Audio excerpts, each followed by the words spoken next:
In this chapter, we're going to start solving equations by graphing and factoring. You can go ahead and scratch out the first sentence about lesson 2.2 because we have not done that section yet. But we're going to talk about what a zero of a function is. A zero of a function is a value of the input x that makes the output f of x or y equal to 0. So pretty much you're trying to find the number that you plug into the equation that gives you a value of 0 out. Therefore, when you're looking at the graphs, they're actually the x-intercepts of the graph because the x-intercept is where the y value is equal to 0.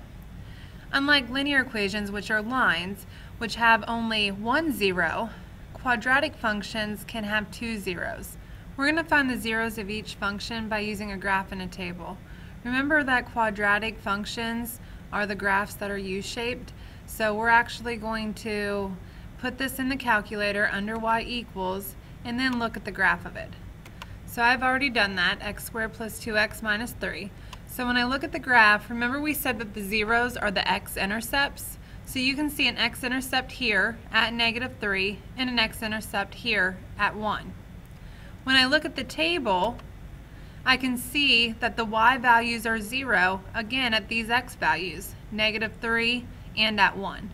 So we're going to go ahead and graph that right now. So on my table, I'm going to actually start with the value of -3. Oops, lost it. And we said we had a value of 0, -2, -3, -1, -4, 0, -3, and 1, 0. All right. All right, so from here, go ahead and plot these points.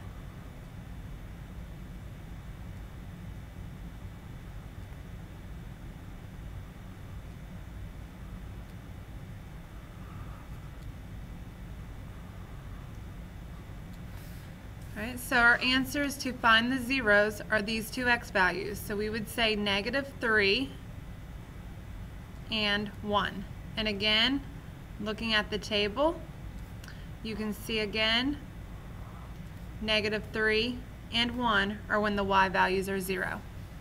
If I was to graph the second equation, so under y equals, we're going to type in x squared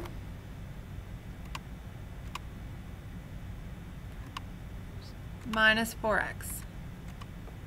And let's look at the graph. All right, this time we can see that we have an x-intercept at 0 and an x-intercept at 4. So let's go to the table and double check that at 0 and 4 we should have y values of 0, and we do. At 0 we have 0 and at 4 we have 0. So on my table I'm going to start with the point 0 and go to 4.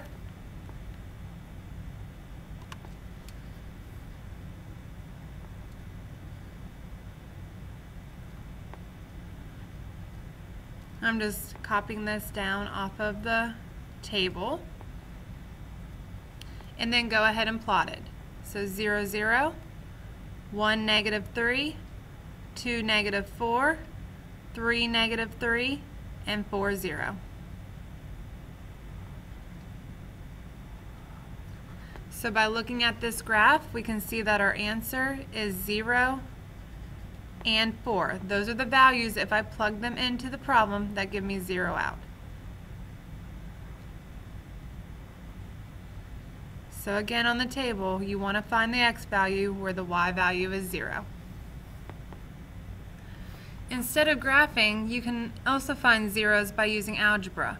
For example, to find the zeros of the quadratic ax squared plus bx plus c, you can set the function equal to 0. And then the solutions that you get for x represent the zeros of the function. The solutions to a quadratic equation are also called roots.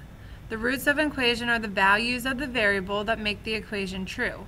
So the roots of the quadratic equation can be found by factoring and applying the zero product property. What the zero product property says is if you're going to multiply two quantities and get 0, that one of those numbers has to be 0, or they both can be 0. So if we look back at our two previous problems, we can actually solve this by factoring and using the zero product property. So it says that you can find the roots or the zeros by setting the quadratic equal to the value of 0 and then factoring this out. So remember, when you factor a trinomial, I need to find two numbers that multiply to -3 and add to 2. Well, those two numbers are a +3 and a -1. So I'm actually multiplying this binomial times this binomial. The zero product property says that either this number here has to be the number 0 or this number here has to be the number 0 in order to multiply these two together and get 0 out. So if I wanted to see what number I would plug into x to make this value equal to 0, I would just take that set, x plus 3, set it equal to 0, and solve. So notice that I get an x value of -3. That was the same x value that we saw on the graph. Then if I set this side equal to 0, x minus 1 equal to 0, I would add 1 to the other side, and I would get an answer of x equals 1, which was the other x-intercept. So I just solved this problem using factoring. Let's look at the second one. Notice that I just have two terms and that they have a greatest common factor. So when I set it equal to 0, I'm going to have to factor this by taking out an x. That is what they have in common. Then I'm left with x minus 4 when I divide that x out. So the zero product property says that either this piece or this piece has to equal 0. Well, the first piece is easy to solve for. X would have to be 0, and that's one of our answers. The second piece, x minus 4, when I solve, would give us a value of +4. So you can see that these two numbers again are the x-intercepts of the graph. Let's try a few more. So we're going to take this quadratic, 2x squared plus 4x, and we are going to set it equal to 0. So first thing you should always look for when you're factoring is a greatest common factor. You can see that they both have a 2x in common. So if I remove 2x from 2x squared, I have an x left over. If I divide 4x by 2x, I have a 2. So the zero product property says that either the 2x has to equal 0 or the x plus 2 has to equal 0. So when I solve this piece, I would just divide by 2, and 0 divided by 2 is the number 0. When I solve this piece, I would subtract 2, and I would get x equals 2. So if I was to look at the graph of this, and you can check all of these on the graph, I should have a 0 at 0 and at 2. So your graph is going to do something like this. If we look at the next problem, x squared plus 18x plus 80. This is three terms, so I'm looking for two numbers that multiply to 80 and add to 18. So go ahead and start by setting it equal to 0.